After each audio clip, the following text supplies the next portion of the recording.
know how many have heard of pill parties. This is something I've seen locally where we have, especially in some of the very nice, the affluent high schools, kids will show up at a party and each person will bring 2 pills. And these pills usually are just taken from the parent's medicine cabinet, because what parent would notice 2 pills missing? Probably most would not. They come to the party and they put their pills in a basket and everyone kind of mixes it up and passes it around.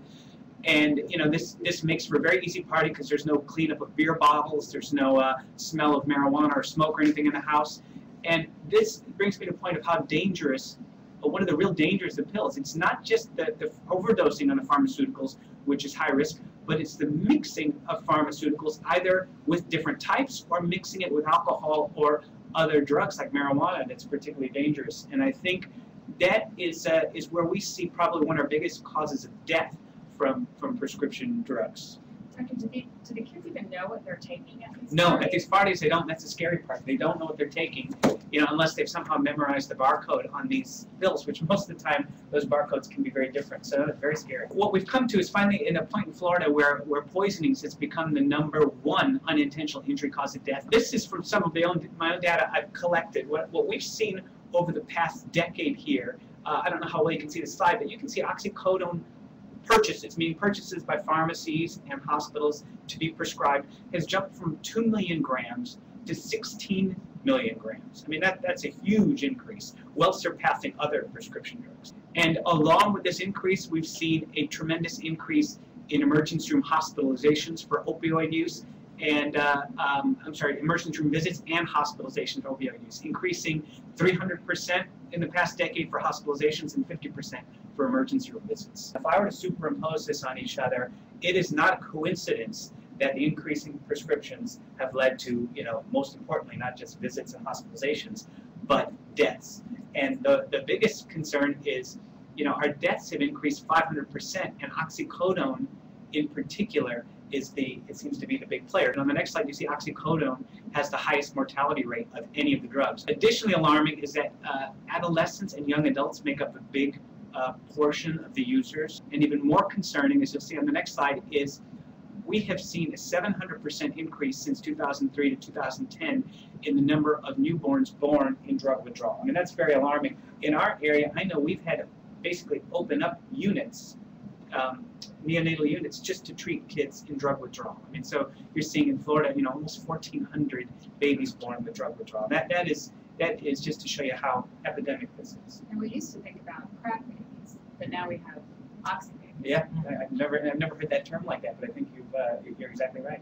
So, you know, actually, I'll just tell a quick story. You know, one of the things when I started to notice this was a problem was maybe about 6 or 7 years ago. When speaking to babies, I can remember seeing a 14-month-old girl come in to the emergency room, and she was getting to the point where she couldn't breathe. And our initial thought was, well, you know, maybe this is an allergic reaction, or she swallowed something and blocked her throat. And come to turn out, and I had to send the family back to comb their house. The uncle of the baby had come and left a pill on the floor, which, you know, like any child will do, picked it up, thought it was a piece of candy, and it turned out to be methadone. She basically overdosed on methadone. We had to put her on life support, ventilator. She ended up doing fine, but that was the first point that really hit me. Wow, this is not just people with chronic pain getting affected by it, but it's a lot of innocent people along the way getting affected by it. So to me, what the question I started to ask is, how do we get to this point that 7 people a day are dying? What did we do? What's going on in the community? And here are just some things. I don't know if we know the answer, but maybe there's monetary gain. Perhaps some of these pill mills have played a big role in heavy prescribing. There's been probably some poor oversight and maybe some unnecessarily strong pharmaceutical industry influence. I've noticed the public expectation has changed with as much as people feel like they're allowed to or can tolerate pain. People less and less feel like they should be able to take pain because there are pills to help with that. Physicians have become irresponsible, perhaps with the prescribing. We have a disjointed healthcare system where it makes it hard for doctors to tell who's doctor shopping or not. And additionally, you know, there's a group called the Joint Commission, which accredits hospitals, or a private group. They had set standards, I believe, inappropriately for creating these pain scales, and as a result, strongly not just encouraging and incentivizing, but punishing hospitals and doctors that don't treat pain aggressively. And then recently, there was this Institute of Medicine report. I don't know if it's familiar with Institute of Medicine, but they usually put out good scientific information. Well, they put out this study, and in the first executive summary, they say 116 million Americans suffer from chronic pain. I mean, how does a country where we prescribe 95% of the world's narcotics, how do we have a problem treating pain? And so right off the bat, I just feel like we have a lot of these publications and things like that to kind of dictate what's gone on in medicine. And if anyone hasn't seen this documentary, it's at the lower corner, the OxyContin Express, I recommend it. I had all my faculty, all the other emergency physicians I work with, watch it. And many of the senior level people, they really looked at me and said, what have we done? Always as a doctor, I feel like the one thing I could do is treat pain and suffering, but maybe we've gone a little bit too far, because as doctors, we want to believe our patients. So if someone comes in with a screw in their leg, from previous surgery, and they tell me it's hurting, I want to believe them. So one thing that's really made a difference is this prescription drug monitoring program. It allows us to actually objectively look and decide if people are really doctor shopping, or if they really have an acute pain issue. So I think that's helped. I think it really has taken a community to respond to this. So, for example, locally here, actually in this very same room I'm sitting in, several of the ERs, I think 14 or 15 ERs in Orlando, got together, and we made national news because we instituted a joint chronic pain management policies for emergency rooms, where we would stop just giving out pain medications, for chronic pain. Now, there's a lot of drawbacks to that, but I think it starts the conversation. Pharmacists have been very involved with checking people's licenses, making sure there's no mistake on their birth date and stuff, so that we know who's filling prescriptions is who they say they are. Law enforcement's played a big role. Regulations have helped. Media attention's helped, and as well the chemical dependency treatment options has also helped. Is there any work with the hospitals to do anything with, if they're being graded on your pain and suffering, how do we deal with that? I think hospitals have just accepted that we're going to take that hit to some degree. And it's probably adversely affected some of things like customer service scores, especially in our area where prescription drugs have been a big trend. But I think the hospital said, what they said is, fine, we'll take that hit, but if it's for the benefit of the community, if we can save, if 7 people a day are dying from this, if we can make a difference, it's probably worth it in the short term to take that hit. That's a good question. And so here's what we've seen. The good news is we've seen a drop in the number of opioid poisoning. And the next slide shows a drop in the number of oxycodone poisonings. And for the first time in almost a decade, the number of deaths from prescription drugs has finally started to go down. You can see we're still nowhere near where we were prior to 2003, but I think we've started the conversation and we're heading in the right direction. So what can you do? I think the first thing is on the acute side. What can you do if you see someone maybe overdosing? I think the tendency is, like maybe if someone drank too much, you might let me just put them in a room and let them sleep it off. Well, when people are overdosing, or especially if they're mixing drugs, as I mentioned, is a dangerous thing. Sleeping it off may be the first sign of them going into what we call respiratory arrest, where they'll stop. So rather than let them sleep it off, those are people that probably need help, and you might be able to save a life by calling 911 for that person. It's good to be aware of at least what potential signs of opiate addiction are. And I'll go through some of them quickly, but things like bloodshot or pinpoint eyes, people who are kind of acting sleepy or sedate or slurred speech, almost like they're drunk, sudden mood changes or major changes in their sleep habits, sudden neglected responsibilities with their jobs, with their families. I think almost anyone who's had a family member who's been addicted to these prescription narcotics would say there was a noticeable change in what their interaction was with their relationships. Maybe they sudden change in friends or hangouts. Or legal problems or financial problems, or they start having this drug-seeking behavior where they go from doctor to doctor, hospital to hospital, and they're not open to the thought that, well, maybe you're addicted to the medication. And then be aware that there's withdrawal. If you see things like abdominal pain, vomiting, goosebumps, muscle aches, sweating, those can be signs of withdrawal. And tolerance and withdrawal are both signs of abuse or addiction. So what can we do as family members? Well, I think the first thing is, what's the title of this? Lock your meds. Yes. I think that's got to be probably one of the most important things. I mean, when you think that adolescents can go around feeling comfortable with taking pills, and they might take a few pills, I know that we were talking about this off camera, how people would just go into, grandma's house or something, take a couple of her pain medication. She'll never notice a couple of them are gone. Make sure you lock them, and if you don't need them, throw them out.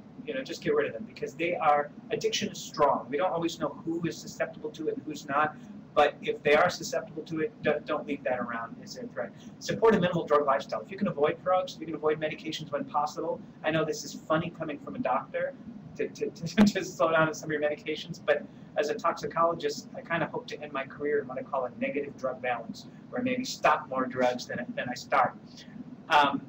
And also, you know, if you have a child or someone that is taking medications, controlled substances for prescription reasons, you should probably be the one dispensing it and be in charge of it so you know what's going on. Accompany them to their doctor's visits so that everything that's going on, you know, is true.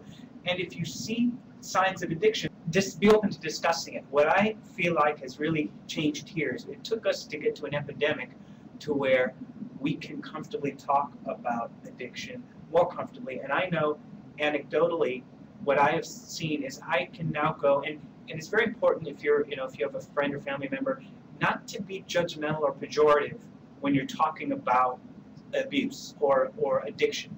You know, addiction is an illness or disease, so rather than turn it to blame, I think if you just open up the discussion and say, look, these are dangerous substances, and if you're coming from a place you actually care about the people you are talking to, you can make a big difference just by having it open. And I've talked to people, I've had people get upset with me, I've had people threaten my life in the emergency room for suggesting that they might have an addiction, but I've also had a lot of people come back and thank me or at least try to get help. And I have to say the news overall looks good. I mean, 2 years ago, if you were to ask me, I would say there were people coming from all over the country, you know, as that movie Oxy Express will tell you, to come and fill prescriptions everywhere. And you know, I would see our emergency rooms overcrowded with people that I couldn't really pinpoint what their, you know, what the objective nature of their disease was, but I don't want to undertreat people's pain either. And now with the prescription drug monitoring system, the law enforcement helping, I think with parental awareness, it's just come a long way, and I'm very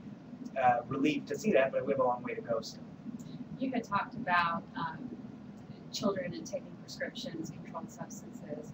It sounds like we really need to have some serious discussions with our kids about, yes, you need this, but you need to be responsible with this as well. This is a powerful drug, and you only take it when you need it. Yeah. And I think sometimes we don't have those discussions with our kids. Yeah, I think the discussion helps, and the remembering internally, as responsible as your teen or adolescent may be, if they are susceptible, if they have that genetic predisposition perhaps to be susceptible to addiction, you should maybe be the ones giving them their medication and keeping an eye on it, counting and things like that. My name is Darrell Blanford. I'm a sergeant. I work with the Metropolitan Bureau of Investigations and Narcotics Division. We're going to go through a law enforcement perspective on this, and I think what you're going to find is a lot of my data is going to mirror the doctors. It runs hand in hand. We talk about this as an epidemic. Now, it's a big word. You know, people say it's not really that bad, but until you've had a family member that's shown up that's addicted, you don't realize how bad this can be. It's no different than being addicted to crack. It changes their whole life, and it's growing. Like you said, you saw the numbers there. It's getting bigger and bigger throughout Florida. And towards the end, we are starting to get it under control with certain measures that we're going to go through. But for a while there, we were behind the 8 ball. What these are all headlines in newspapers throughout Florida, and you can see all the different ones. If you look closely, you're going to see that a lot of them are from South Florida, and for some reason, it was huge in South Florida for a while.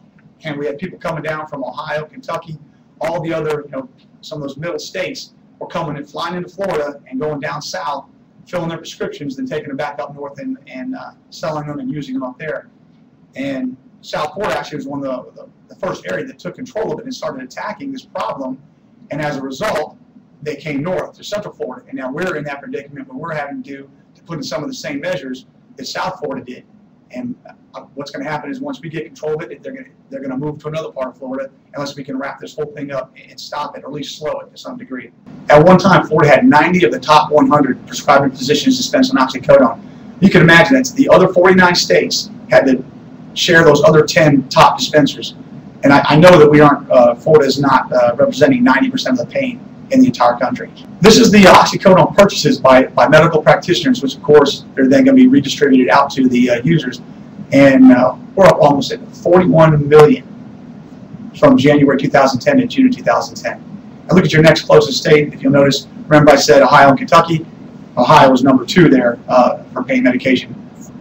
Sergeant, do we know why that is? I mean, that's shocking. I don't know why Ohio and Kentucky seem to be the big problem areas, but they were, every time we would catch somebody or get into an organization, it seemed that Ohio and Kentucky, and they even had sheriffs from up there complaining about us not getting control of our pill problem because it was affecting them up north.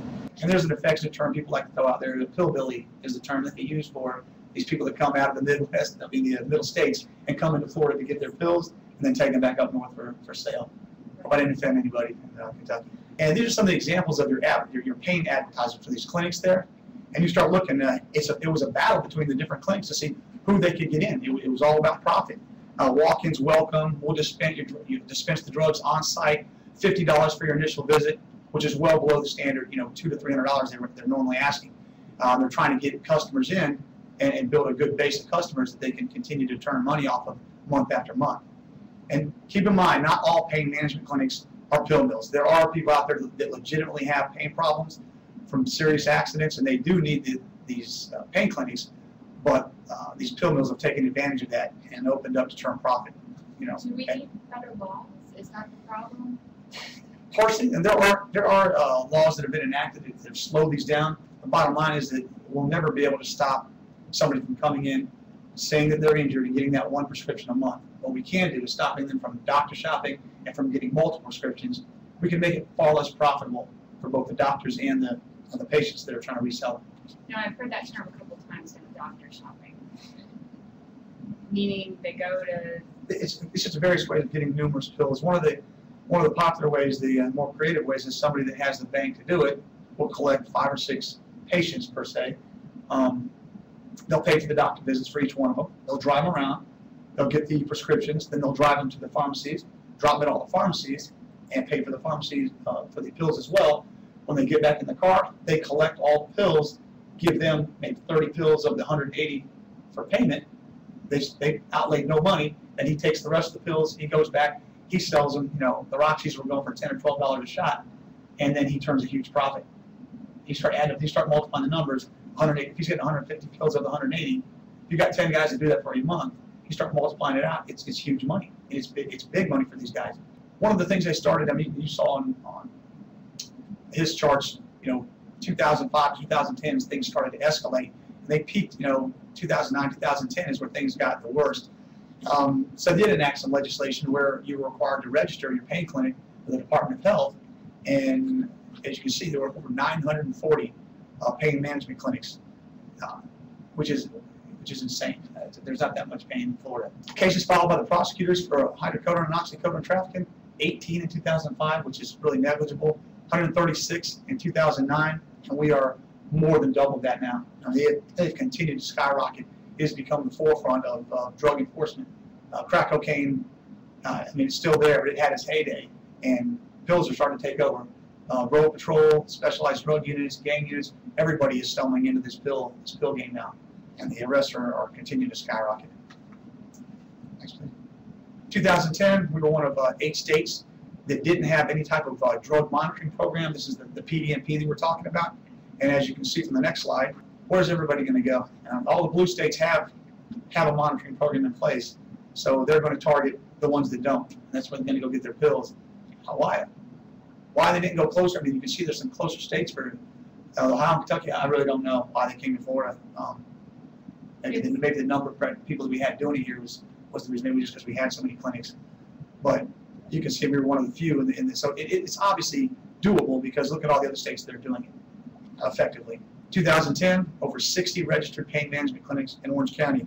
I think it was the former mayor, Rich Carter, that noted that there are about as many pain management clinics in Orange County as are McDonald's. And that's saying a lot because you can't drive anywhere without seeing the LRs. Now we'll talk about the methods of diversion. The friends and family, that was one of your questions there. 70% obtain pain relievers for free, bought or taken, that's 12 and older, throughout the household. And a lot of people don't realize it comes in a number of different ways. Your kids experimenting with them, teenagers taking them to parties. But like I was telling him earlier, a recent example of one of these was early 20s, grandson goes to visit grandma. She's not going to, she's happy as anything that he's going to stop by and see her. Brings his girlfriend along, but he wasn't really there to see grandma. He was there to occupy her while his girlfriend asked, "Grandma, may I use your restroom?" Of course you can. She steps into the restroom and she pilfers the cabinets. and they've all learned this as a technique. They start out with the close family members. Once those are gone, then it's friends. Then it just becomes acquaintances. Let someone in your house. They use your restroom. They open your cabinet. They start digging for the pills. You don't have to take them all. Dump half of them out, put them in your pocket, and walk out. And most people never finish their prescriptions. Very few people get a prescription for oxycodone and use all of them. There's always some pills left in there, and you just never check on them again. So that's one of the primary ways. Doctor shopping, we discussed that. I just go to multiple doctors, get each different doctor to give you a prescription, and then you take it to the pharmacy and you fill multiple prescriptions. And fraudulent scripts and thefts. We have recently, I know the news, I don't know if MBI just had a case on the news where nurses and medical personnel who have access, not the doctors, but some of the staff have access to these pads are just tearing the pads and writing their own prescriptions. So, and there's a number of different ways that you can get a hold of these pills if you really want them. All right, pill mills, we call them pseudo pain clinics. That's another question on there. A high volume of patients. They don't ask a lot of questions. They're purchasing a lot large amounts of oxycodone, and those are all things you can look at on the chart. But if you go into one of these clinics, a true pill mill, as opposed to a pain clinic, all you have to do is open the front doors and step inside, and at 9 o'clock in the morning, there'll be 30 people lined up in there, and I use the term crackhead, but they all look the part. I mean, it's very obvious that those people in there are not all people that got injured at work or motorcycle accidents. They're drug users, and it's obvious to look at and see. And these pill mills have made a fortune on all these people. You can look at the cost. A pharmacy cost of a 30 milligram oxy, which is one of the more sought after drugs on the street, is only $1.42. And like I said earlier, they're selling for $10 to $12 a shot. You get 180 of them, that's quite a profit. $2,000. And then you see the out-of-state value. That's the guys running back up north. You get that same prescription, take it north 3 times for nothing more than airfare to come down. Now we talk about addressing the problem. You realize there's a problem, obviously. You've seen all the numbers. What are some things that can be done, or have we done? You can see here Florida was divided into 7 different drug enforcement strike forces throughout the county. They were assigned a sheriff and a police chief to monitor those to see how we could combat them in the different regions. And to get more on a more understandable level, some of the things they've done, like in our region for MBI, is they've supplied the funds to go up on a Title III wiretap, where you listen to the phones on organizations. I know you think this is just as 1 or 2 people doctor shopping, but it's grown into where there are large groups, 10, 15, 20 people operating together in groups to get these pills and redistribute them for profit. It's no different than a cocaine organization. It's not common, but they are out there, and that's kind of the groups that MBI targets. So we've used some of the funds from Strike Force and some of their assistance to actually run these T3s, which are quite expensive, and we've taken out several organizations that way. So they've been very helpful, at least in the central region here. And this is a little bit harder to deal with than, say, an illicit drug that's against the law. You have somebody, they have their name on a prescription bottle. Exactly. It's just much harder to crack down on. There's no prescription for crack cocaine, so if you get caught with crack cocaine, you're going to go to jail on the spot. But you're right, you get caught with a pill, 180 pills in your name on it. There's nothing to happen. There's nothing we can do about it. They say it's for their back and their names on it. They're good. So it is more difficult. You're right. 2011, they brought out some legislation that we talked about, that you mentioned earlier. Things we can do to help. Banning the dispensing of the Schedule II and Schedule III controlled substances. So now the pain clinics, they can still write the prescriptions, but they can't dispense the drug on scene. And that was big, because the guy that's, let's say, shady enough to continue to run these people through and give prescriptions, he's also the guy that's shady enough to give you the pills. And you don't want both jobs in his hands. So they're able to separate those two, which helped a lot. There's some new criminal violations to support the enforcement. And the biggest one was we implemented the Prescription Drug Monitoring Program. And you'll hear the term, everyone says PDMP. And that's what they're talking about. What that is a database that when you dispense narcotics, you need to have the name of the person you're dispensing to, and you enter it into this database. Law enforcement, if they're doing an active criminal investigation, can access this information and find out who was getting prescriptions, so that if you are doctor shopping, we'll be able to track that down. One of the big things they did was they dropped it from 15 days down to 7 days, is how long they have to actually implement them. Some of the bigger pharmacies, you know, the up and up pharmacies, they'll enter much quicker than that. And this is my personal opinion. That needs to be immediate. And 7 days is too long. They're making huge profits on the drugs. It doesn't take that long. Before you hand the pills across the counter, you enter in the information immediately into the PDMP. They don't get a chance to go to the second pharmacist. 7 days is a long time. I can still drop, you know, scripts at 10 pharmacies and still collect my pills. And people think, well, you know, a regular person would think, well, why would I do that? Because 7 days later, law enforcement's going to see that I did that, and I'm going to get arrested. Well, you got to think of their mindset. They don't think like that. They're not worried about 7 days from now. They're worried about today. Can I get 180 pills today? I'll worry about 7 days, 7 days from now. Right. And that's the problem with the PDMP having a delay in their entering. And it wouldn't take that much to do. The PDMP is already in place. Just need the legislation and the enforcement to force these pharmacies to enter right away. And I would imagine the technology it's there. It's there. So there's really no reason. And you know, the profits are big enough. They're making enough money. If they, Right. you know, if you don't want to put the technology in to do that, then don't dispense the oxycodone. Is that, you know, it's that simple. These things have worked.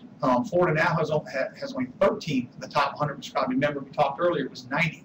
We're down to 13, which is huge. I mean, it is taking an effect. Not only do we have fewer prescribing physicians, but you can see, well, the slide's not showing it well.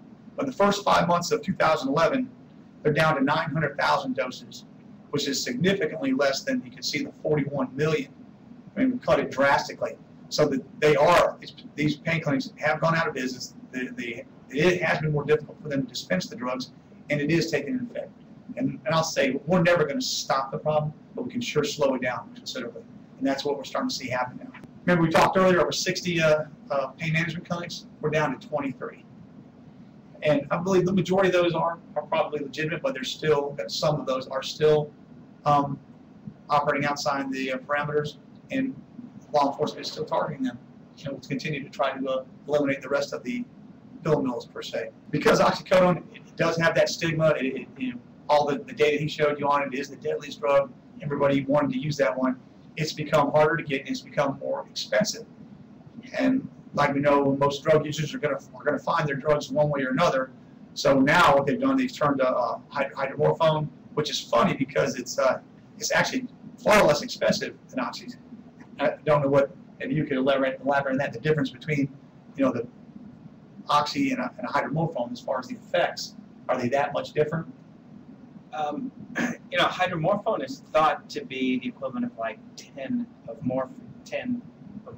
Now, oxycodone, how that fits in is a little bit different. I mean, just my experience, and I don't know that there's any true scientific addiction behind this. I just feel like seems to be, people go to much more extremes, like what we call drug-seeking behavior for the oxycodone than they do for Dilaudid or for Demerol in the past, or Darvocet or some of these other drugs that exist. So, Yeah, that's what we see too. That's something I can't explain because Some more addictive on the distance.